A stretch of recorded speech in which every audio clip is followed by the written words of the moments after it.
തൃശൂർ ശാസ്താംപൂവം ആദിവാസി കോളനിയിലെ സന്ദർശനത്തിന് ആള് കുറഞ്ഞതിൽ ബി.ജെ.പി. പ്രവർത്തകരോട് ക്ഷുഭിതനായി സുരേഷ് ഗോപി. തെരഞ്ഞെടുപ്പ് സന്ദർശനത്തിനിടെ ആളുകൾ കുറഞ്ഞതും വോട്ടർ പട്ടികയിൽ പ്രവർത്തകരുടെ പേര് ചേർക്കാഞ്ഞതുമാണ് പ്രകോപനത്തിനിടയാക്കിയത്.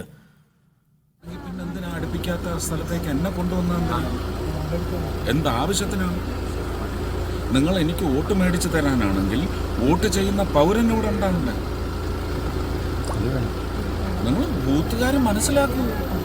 നമ്മൾ യുദ്ധത്തിനല്ല ഇറങ്ങിയിരിക്കുന്നത്, നമ്മൾ അവർക്ക് നേട്ടം ഉണ്ടാക്കാനാണ് ഇറങ്ങിയിരിക്കുന്നത്. അതിനെന്നെ സഹായിച്ചില്ലെങ്കിൽ നാളെ ഞാൻ ട്രിവാൻഡ്രത്തേക്ക് ഞാൻ അവിടെ പോയി രാജീവ് ചന്ദ്രശേഖരന് പ്രവർത്തിച്ചോളാം. ഒരു താല്പര്യമില്ല. ഭയങ്കര കഷ്ടമാണ് കേട്ടത്. എന്താണ് ബൂത്തിന്റെ ജോലി? ബൂത്തിന്റെ ഇൻചാർജിന്റെയും ബൂത്ത് പ്രസിഡന്റിന്റെയും ജോലി എന്താ? അങ്ങനെയാണെങ്കിൽ പിന്നെ എന്തിനാ അടുപ്പിക്കാത്ത സ്ഥലത്തേക്ക് എന്നെ കൊണ്ടുവന്ന? എന്താവശ്യത്തിനാണ്? നിങ്ങൾ എനിക്ക് വോട്ട് മേടിച്ചു തരാനാണെങ്കിൽ വോട്ട് ചെയ്യുന്ന പൗരനോട് ഉണ്ടാവില്ല. നിങ്ങൾ ബൂത്തുകാരെ മനസ്സിലാക്കൂ.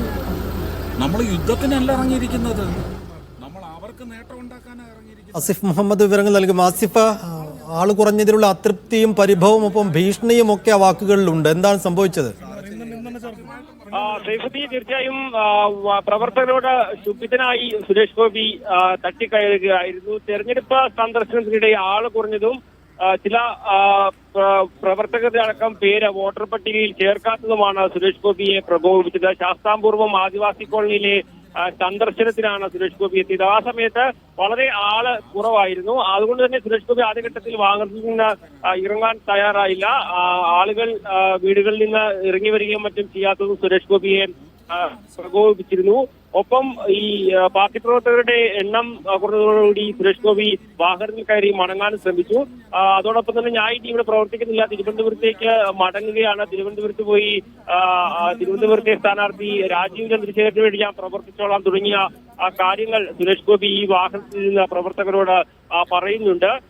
പിന്നീട് ഈ വളരെ നേരം സമയമെടുത്താണ് ഈ അനുനയിപ്പിക്കാൻ സുരേഷ് ഗോപിയെ പ്രവർത്തകർ ശ്രമിച്ചത്. അതിനുശേഷം മറ്റ് കോളനികളിൽ നിന്നടക്കം ആളുകളെ എത്തിച്ചതിന് ശേഷം മാത്രമാണ് സുരേഷ് ഗോപി അവിടെ ഇറങ്ങുകയോ സംസാരിക്കുകയോ ചെയ്തത്.